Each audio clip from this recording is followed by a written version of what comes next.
ఈరోజు మిర్చి రైతు గోడు వినటానికి కూడా భయంకరమైనటువంటి రోదనలు వినిపిస్తూ ఉన్నాయి. గత సంవత్సరం ఇదే నెలలో అమ్మినటువంటి 23,000 పలికినటువంటి మిర్చి ఈ సంవత్సరం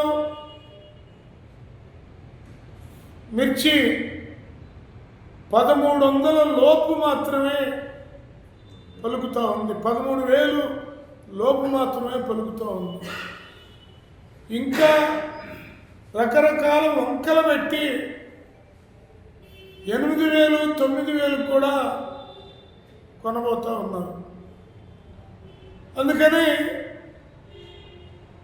రైతు ఏడుస్తూ తన సంవత్సర కాల చాకిరిని తలుచుకొని గుండె పగిలేటట్టు రోధిస్తూ వచ్చిన కాడికి అమ్ముకొని వెళ్ళిపోతూ ఉన్నాడు.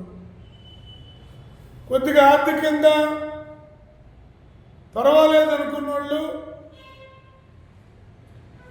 అలాగే మధ్య దళారీలు తక్కువ రేట్లకు కొని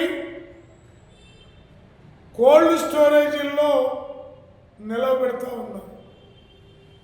ఈ కోల్డ్ స్టోరేజీలో నిలవబెట్టేటటువంటి సరుకు మొత్తంలో వ్యాపారస్తుల సరుకు అత్యధికంగా ఉందటంలో ఎలాంటి సందేహం లేదు.